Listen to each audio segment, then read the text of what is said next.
Aquí comeza a Gabela do Guillade, un espacio do Instituto de Estudios Miñoranos.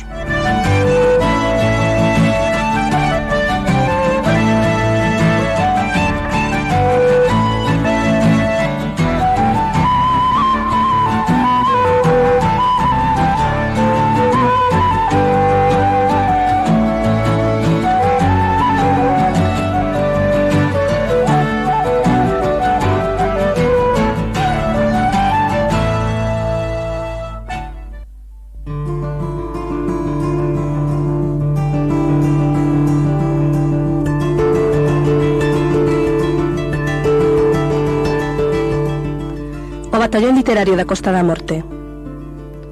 E estarei ali, no val que vos oculto, encrucillada de cortizos e castañas, onde o río se agocha e hai muiños, na posesión das edras e dos ventos, na calor doutros ollos, os seus ollos, o abeiro da cociña e a feluxe por entre tantas cousas de a diario, sen libros, sen poemas e sen voces. Enteira, en silencio, en certidume, cun gato inseparable e os seus bicos, as améndoas dos seus ollos e esa forza de ser pequeno e grande ao mesmo tempo. Onde o sol nos fermenta e hai ervilles, feixóns, cabazos, sidras e sabojas, onde son quen de erguer o mundo, sen palabras, con terra, só con terra.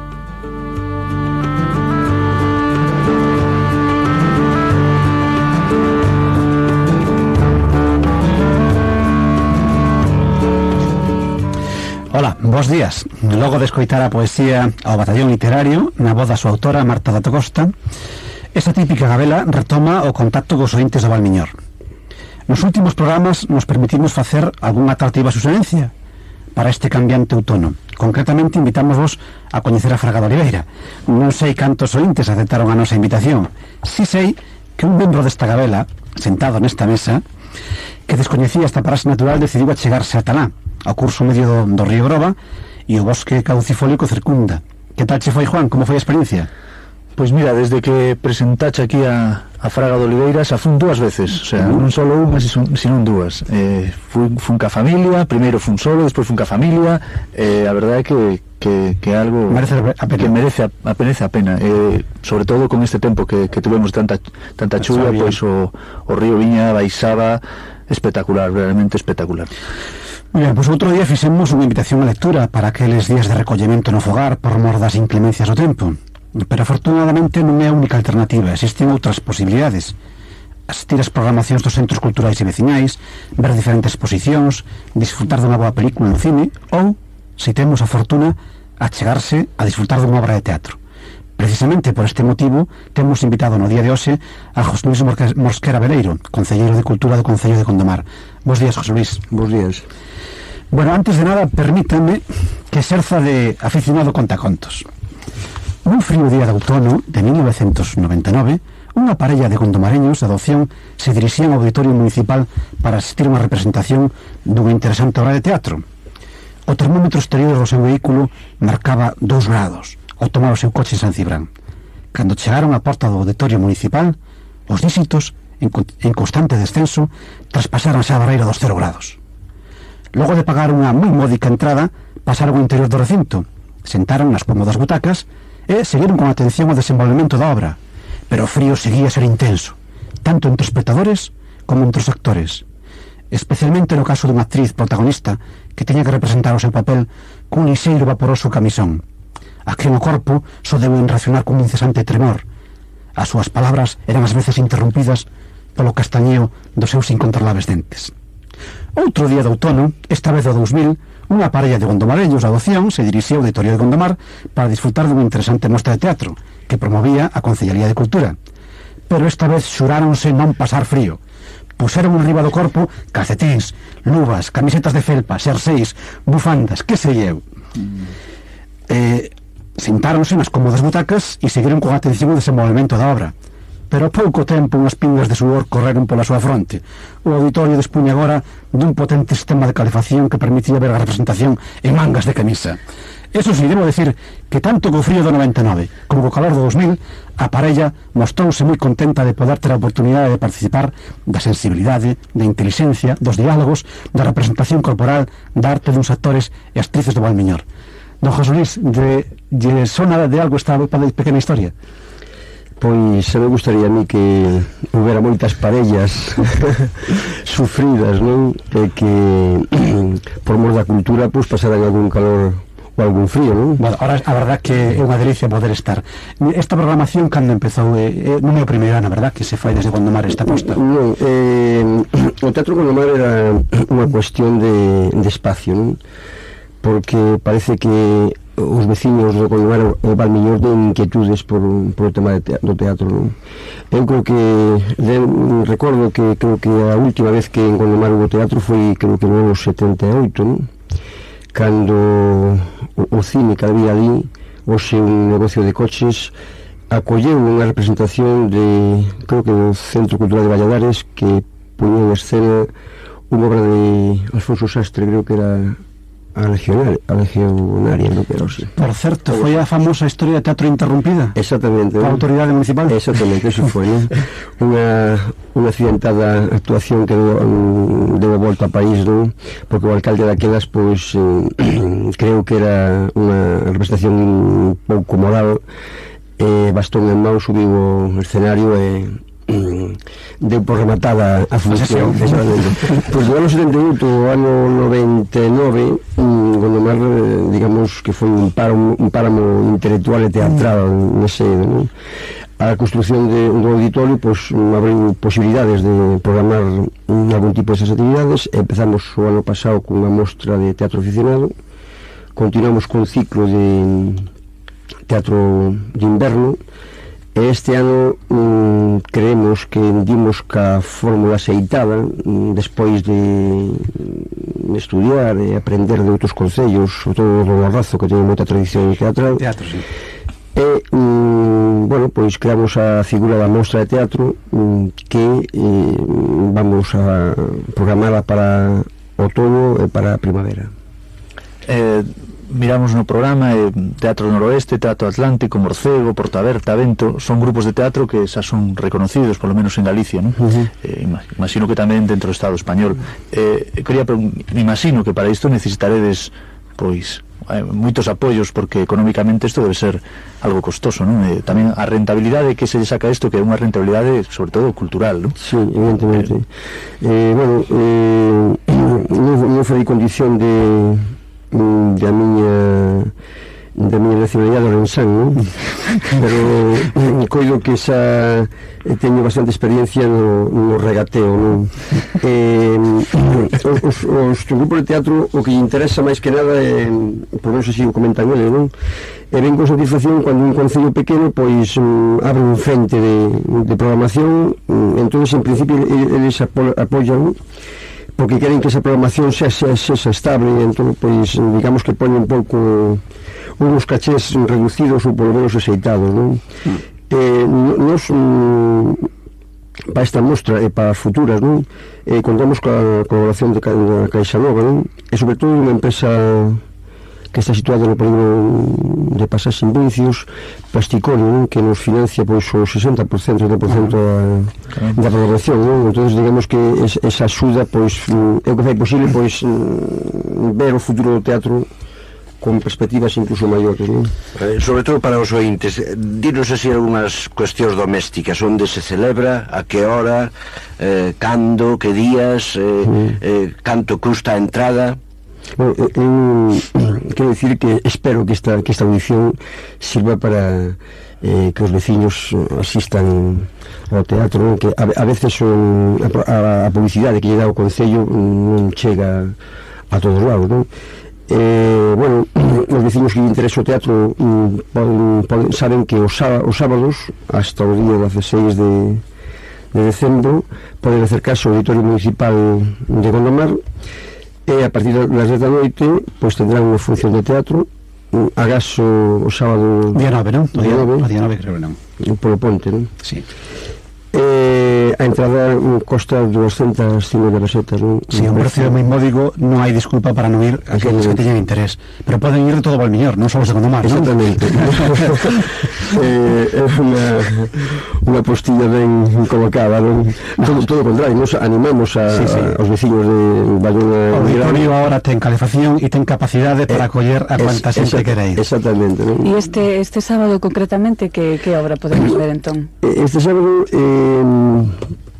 ven un pouco unha obra que é da miña debilidade, non? O ano pasado foi unha dela ao ciclo de teatro profesional de Moaña, non? A primeira impresión que tuve foi que un concello onde ten unha tradición teatral importante que algún día quixeu para o Valmiñor e para Gondomar, non?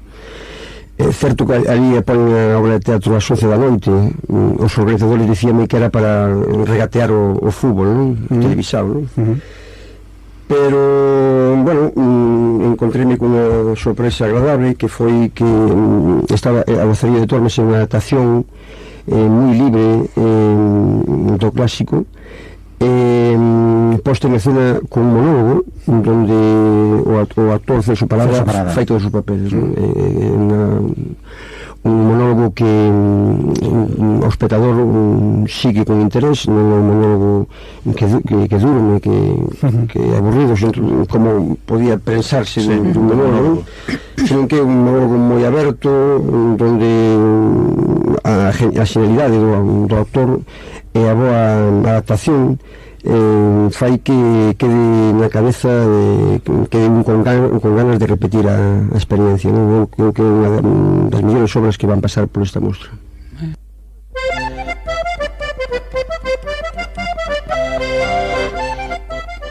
O recuncho dos nomes.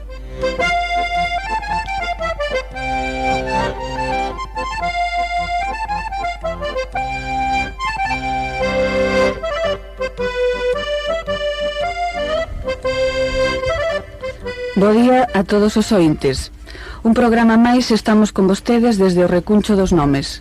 A xornada de hoxe dedicámoslle ao nome de Belesar, parroquia da que nos solicitan información etimolóxica, como xa aconteceu con algúns dos seus lugares nos dous programas anteriores.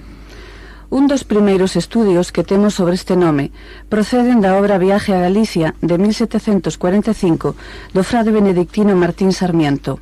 Nela anota o autor unha suposta orixe latina no nome persoal de Belisario, concretamente Belisari, na súa forma xenitiva.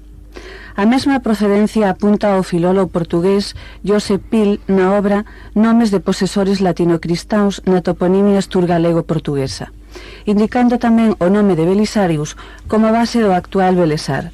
Segundo este autor, estes nomes persoais que denominan lugares farían alusión aos seus fundadores ou propietarios. Algúns, como este caso, remontaríanse á época romana. Temos outro, por exemplo, no nome de Chaín, procedente do persoal Flavinus ou Flainus. Outros, como Gondomar, de Gundemaro, Mañufe, de Manofi, ou Sabarís, de Sabariqui, levaríanos ao mundo xermánico, suevo e visigodo, fundamentalmente. Pero todos eles consolidándose na Idade Media a través da forma do xenitivo en I. Eligio Rivas propón outra orixe diferente á anterior para Belesar. Esta sería a raíz supostamente céltica, bel, común, por outra parte, a unha serie de plantas narcóticas e alucinadoras coas que se relacionaría. Recorre este autor os estudios feitos sobre os nomes das plantas, feito tamén por Martín Sarmiento, Beleño, ao fin o deus galo Belenus, deus solar, a quen se lle dedica a celebración céltica da Beltaine ou solsticio primaveral, Belorita, Beladona, Belisa ou Belesa, usadas todas elas polos pescadores, segundo o frade benedictino, para embelesar a auga, encantando ou narcotizando así os peixes. Admitindo que todas estas voces parecen ter a mesma raíz e incluso o mesmo matiz significativo, é esta unha orixe escura sobre a que non podemos máis que sentar hipóteses. Convéncenos máis, polo de agora, as teorías de Pil sobre os posesores latinos para descubrir a etimoloxía de Belesar. Por hoxe nada máis, agardámolos con máis novas sobre a toponimia, xa saben, neste espacio da Gabela. Que teñan bo día. Bueno, pues retomamos un pequeno momento de diálogo máis. Alguna pregunta? Sí, bueno, antes nos recordaba Xosé Luis Mosquera que o Teatro do Morcego estará o próximo sábado, pero que posibilidades hai de que esta mostra teña futuro, que se consolide? Depende exclusivamente da vontade dun concelleiro ou isto podería ser no futuro unha mostra eficaz, estable, similar ás de Cangas, un maña que falamos antes, sí, bueno, nese senso nos estamos agora fai uns días admitidos na rede de calidad de teatro, non? Isto supón que hai un compromiso de unha programación estable no Concello de Gondomar, con unha financiación vía presuposto para esta mostra e con outra financiación por parte do IGAE, da Xunta de Galicia, para esta mesma programación teatral, non? Esos son as bases sólidas e importantes para que Gondomar no futuro conte con unha programación estable de teatro, non?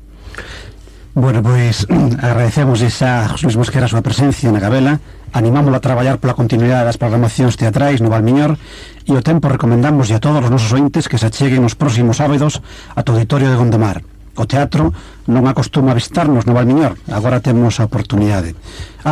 Ser puntuais, porque hai algunhas compañías que son moi estrictas nese tema e esta semana pasada alguén quedou de porta fora. Bos días, gracias pola súa atención e ata o próximo xoves.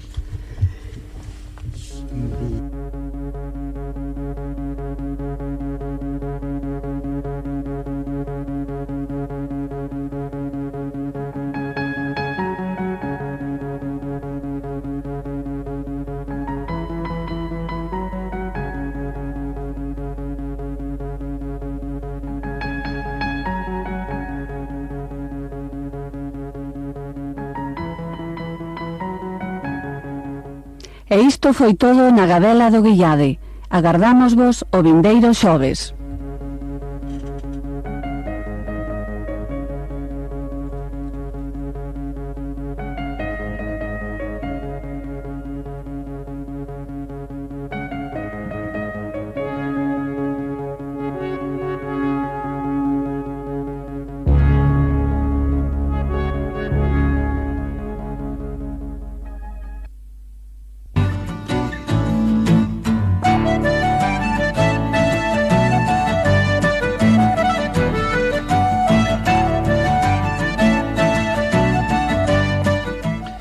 Aquí comeza a Gabela do Guillade, un espacio do Instituto de Estudios Miñoranos.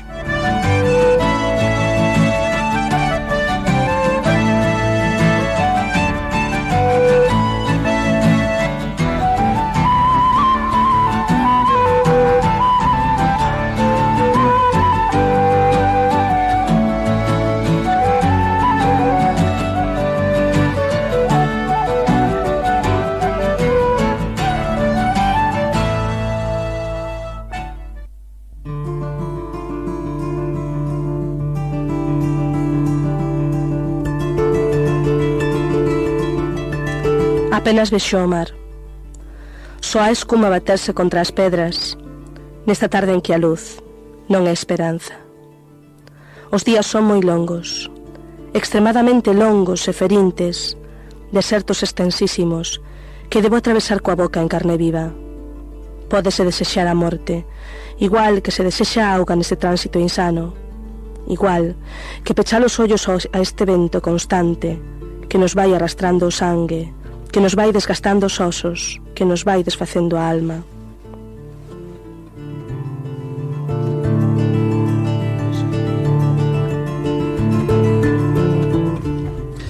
Bueno, os días, a poesía de cabeceira que nos leu hoxe Marta da Costa é dun libro moi recente, publicado neste mismo ano co título de Catalaya Aberta, do que escolleu para recitarnos a poesía Apenas vexo o mar.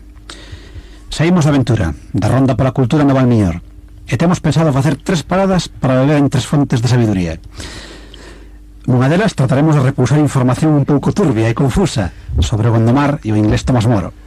Noutra fonte habitual na Gabela do Guillade e coñecida polos nosos ointes, dela pois saldrán as razóns dos nomes na sección do recuncho dos nomes, que non tratará de Tomás Moro, pero si de Mouros.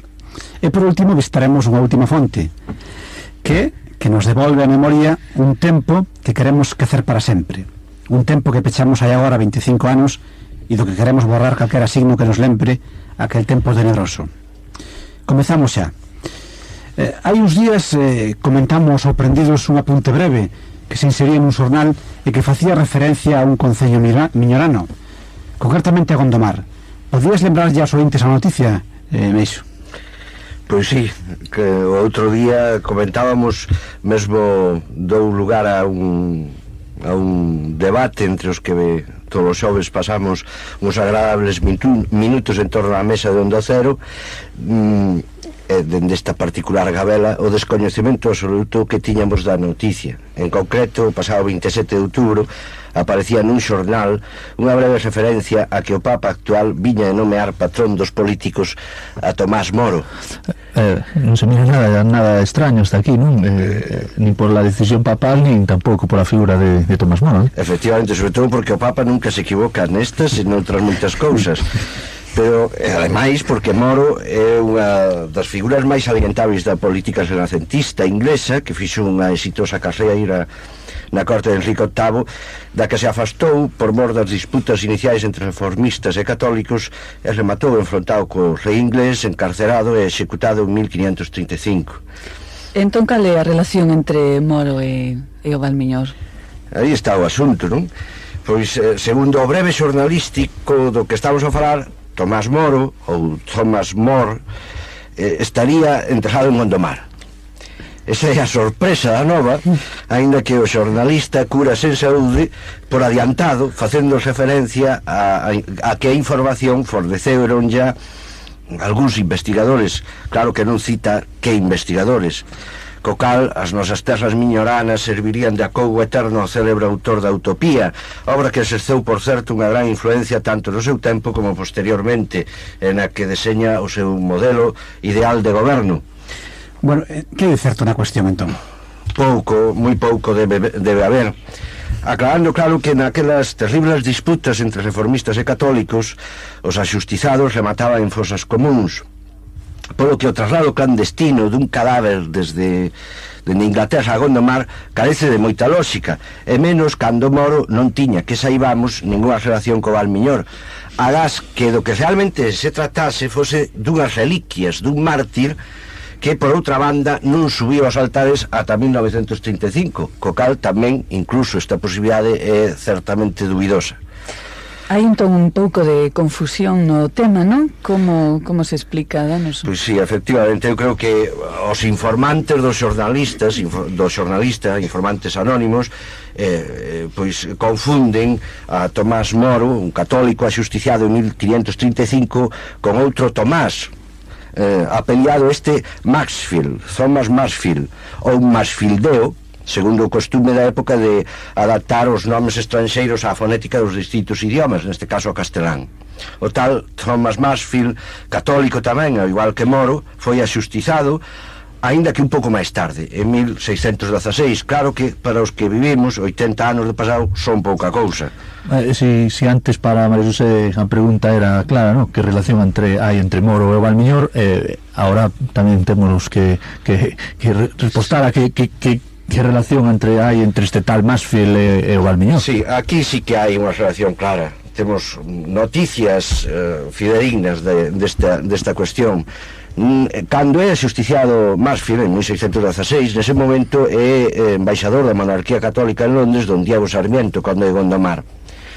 O máximo representante, o rei católico na capital inglesa era don Diego, e estaba moi ao tanto de todos os aconteceres dos católicos ingleses, dos que se consideraba un protector. Maxfield, un sacerdote católico, residía na casa dunha señora tamén católica e mantiña a súa actividade religiosa de xeito clandestino. Seica foi denunciado por unha criada que finxía ser católica. Preso e encarcerado, tentou fuxir, foi detido, torturado e aforcado. Non entramos nos detalles. Don Diego enviou ao seu fillo máis novo, Antonio, e a 14 homes, entre eles Diego de Cea Mariño e Pedro Amorín, a presenciar o axustizamento, fixarse ben do lugar onde botaban o corpo para logo rescatalo. A mesma noite, o capitán Diego de Cea Mariño, ao mando de 2 dúcias de homes, desenterrou o cadáver e trasladouno á embaixada. No camiño da mesma, o mártir fixo o seu primeiro milagre, pois cando os católicos ían ser descubertos, levantouse un nevoeiro que os ocultou dos gardas. Na residencia de don Diego, meteuno en vinagre para deixar limpos os osos, ao tempo que a cabeza servía de modelo a un pintor católico que lle fixo varios retratos. Don Diego ordenou trasladar as reliquias xunto coas de algúns outros mártires ao convento de San Simón na ínsula de Redondela. As reliquias foron logo trasladadas, non se sabe cando, á capela do Pazo de Gondomar. Ali perdéronse e foron descubertas o século pasado cando se fixeron obras na capela acompañadas dun documento de 1687 no que se relatan os pormenores do martirio e que é copia literal dunha declaración ante notario dos bayoneses Diego de Cea Mariño e Pedro Amorín, feita o 14 de xuño de 1653. O documento reprodúcese na biografía de don Diego, da que son autores José María Castroviejo e Francisco Fernández de Córdoba, publicado en 1967 co título de El Conde de Gondomar, un azor entre ocasos, e agardamos que agora teñamos aclarado algo sobre esta cuestión. Certo.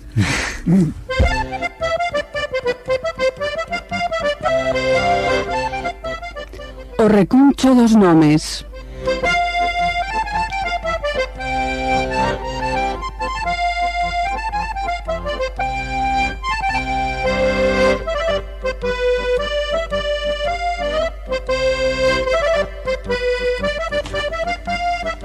Ola a todos, moi bo día. Pois hoxe no recuncho dos nomes non imos falar de Tomás Moro, non procedería, pero sí falaremos de Mouro, ou mellor dito, de Mouros e de Mouras, intentando que a mitoloxía e a etimoloxía vayan unidas no programa de hoxe.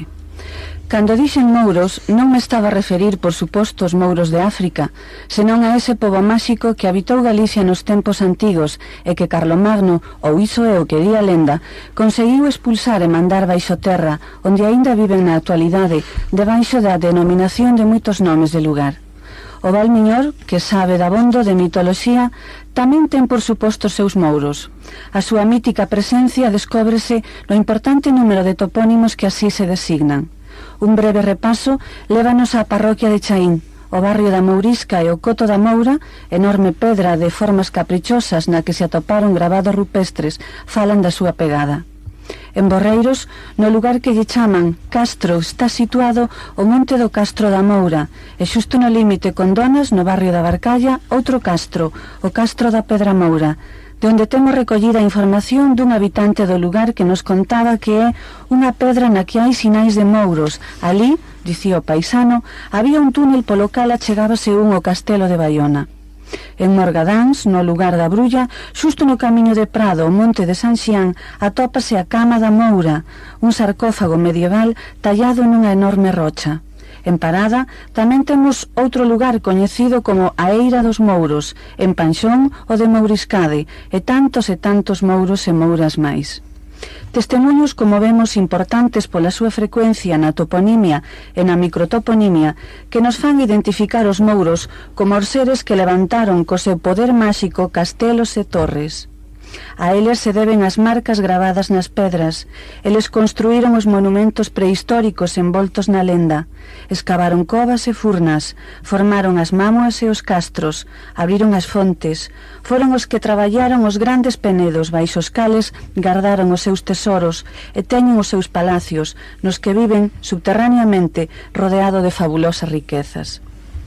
Se nos preguntamos agora sobre a orixe, sobre cal pode ser a etimoloxía da palabra mouro, o primeiro que nos ven á mente é que por que razón se identifica popularmente a estes personaxes cos mouros do norte de África. Eligio Rivas ten unha teoría interesante a este respecto que comentamos a seguir. Segundo este autor, a voz mouro provén da raíz preindoeuropea mor, que significa a rocha ou monte pedroso, que se confundiu logo no folclore popular coa súa homónima latina maurum, é dicir, mouro. Deste xeito, o constructor de dolmens, o habitante dos castros do segundo milenio antes de Cristo, converteuse en mouro, negro e oriental invasor no século VIII. Son interferencias de palabras que soan do mesmo xeito, por iso son tamén coñecidos co nome de xigantes, ao ser identificados cos homes dos megalitos, das enormes pedras ou rochas milenarias. E ata aquí chegou o noso espacio que, como puideron comprobar, mouro non hubo ningún, pero dende logo mouros ata debaixo das pedras. Moi bo día a todos. Gracias, María José. Bueno, Juan, creo que non vai dar tempo a facer esa reflexión que tiñas preparada sobre unha experiencia personal moi emotiva e para tamén facernos unha reflexión colectiva sobre o valor e necesidade de reforzar a democracia nestes 25 anos, pero deixámoslo pendiente para o próximo programa.